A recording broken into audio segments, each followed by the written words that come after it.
Saudara saya kekasih di dalam Tuhan, minggu ini kami akan membawakan firman Tuhan tentang kasih Allah. Saudara kekasih di dalam Tuhan, mari kita buka di Yuel pasal yang ketiga. Ayat yang kita baca adalah ayat yang ke-16. Dikatakan dalam firman ini, Tuhan mengaum dari Sion dan Yerusalem, ia memperdengarkan suaranya, dan langit dan bumi bergoncang. Tetapi Tuhan adalah tempat perlindungan bagi umatnya dan benteng bagi bangsa Israel. Saudara kekasih di dalam Tuhan, Tuhan adalah pelindung bagi umat-umatnya.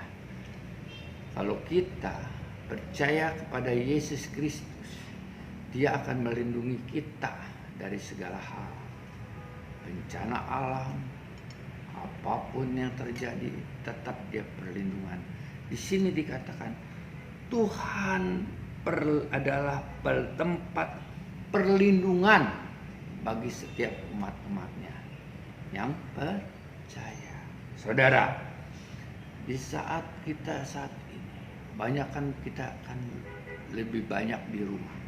Saudara terkasih di dalam Tuhan, mari kita lihat bagaimana Tuhan melindungi kita di dalam saat kita percaya kepada Dia.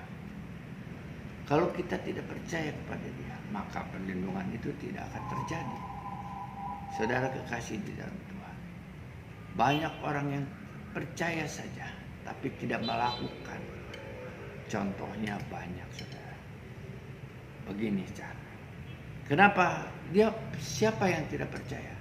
Dia percaya pada Tuhan Yesus, percaya pada Yesus, tapi tidak menuruti firman Tuhan. Bagaimana dia bisa hidup? Bagaimana dia bisa benar di hadapan Tuhan? Hukum yang terutama adalah kita mengasihi Allah kita. Itu jangan menyembah berhala, jangan kita menyakiti Tuhan. Kita hidup percaya pada Tuhan. Itulah. Mari kita lihat. Kita buka lagi di Yohanes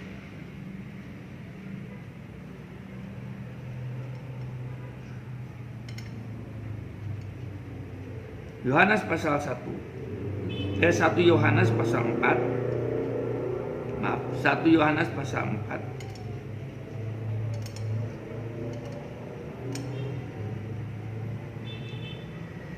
Ayat yang ke-7.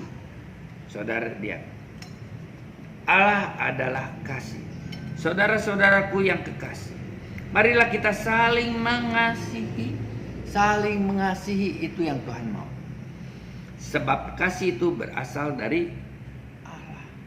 Kalau kita tidak bisa mengasihi saudara kita, bagaimana kita bisa mengasihi Allah?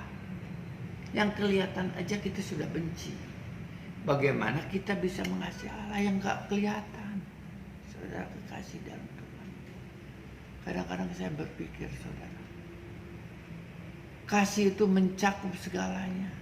Orang yang kekurangan ataupun orang yang sedang sakit, kita doakan, itu saling mengasihi. Saudara, ya kan? Itu saling mengasihi, saudara.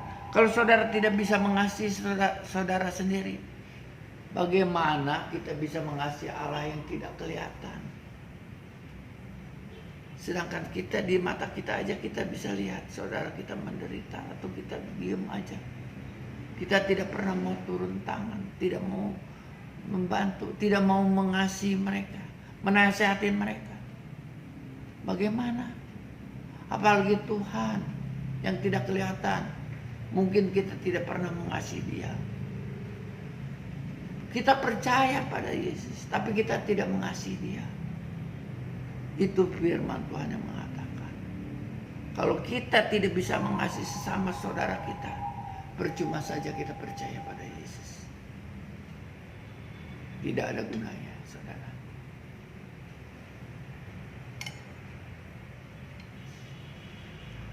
Kita buka lagi sekarang, kita buktiin. Kita buka lagi di Petrus.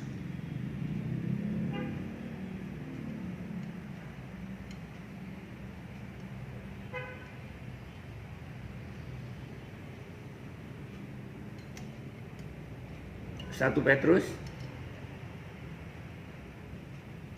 pasal yang ketiga ayat yang ke-8.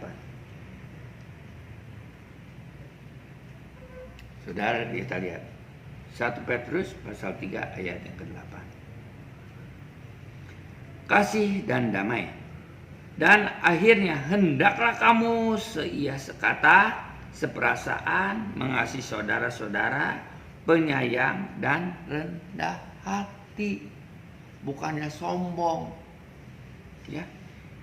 Dan janganlah kamu membalas kejahatan dengan kejahatan atau caci maki dengan caci maki, tetapi sebaliknya hendaklah kamu memberkati, karena itulah kamu dipanggil untuk memperoleh berkat.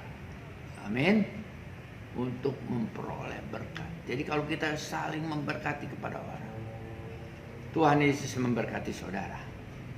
Kalau saudara bisa mengasihi, Bapa di surga juga bisa mengasihi saudara. Tapi kalau saudara diam, tidak mengasihi, maka saudara percuma. Saudara kekasih di dalam Tuhan, firman Tuhan ini tidak terlalu panjang untuk saudara. Karena kami tahu, mungkin di rumah saudara melihat di YouTube, panjang banget Pak, waktu saya punya kuota habis. Karena panjang sekali, makanya saya persingkat saudara. Ya, saudara kekasih, belajarlah kita mengasihi sesama saudara kita. Itu yang nomor satu.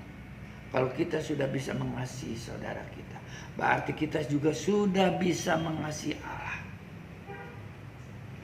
Sudah bisa menyayangi mereka dan percaya kepada firman-Nya, kepada Tuhan. Baru kita bisa percaya bahwa kasih itu menyakup semuanya. Tapi kalau saudara tidak bisa mengasihi, percuma saudara percaya pada Yesus. Karena tidak ada lagi jalan. Kalau saudara membenci, Bapa di surga juga membenci saudara. Ayat yang terakhir saudara kekasih di dalam Tuhan. Mari kita buka lagi. Di dalam Yohanes. Yohanes 1 pasal yang kelima ayat yang ketiga.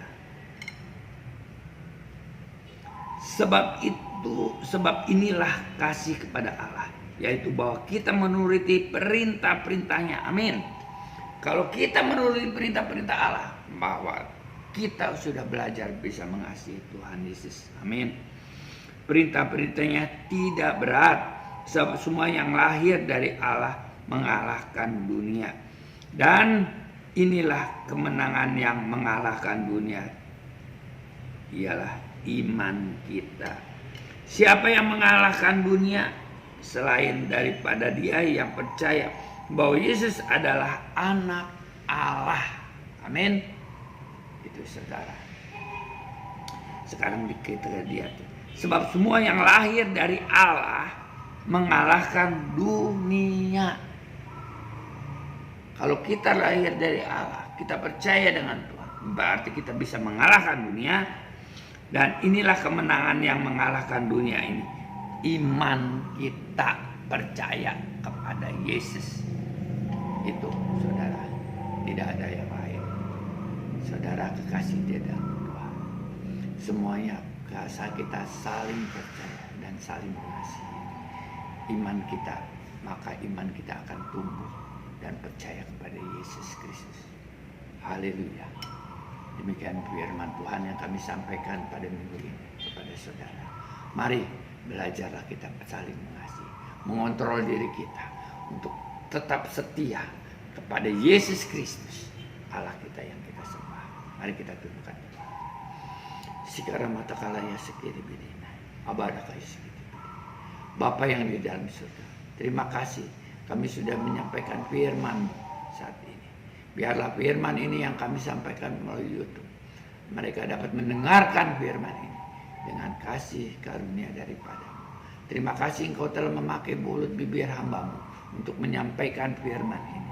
Karena tanpa Engkau yang membantu kami tidak bisa berbuat apapun Tuhan. Hanya Engkau lah Allah yang kami tinggikan. Padamu aku menyembah dan mengasihi. Terima kasih Tuhan Yesus. Haleluya. Yang percaya katakan amin.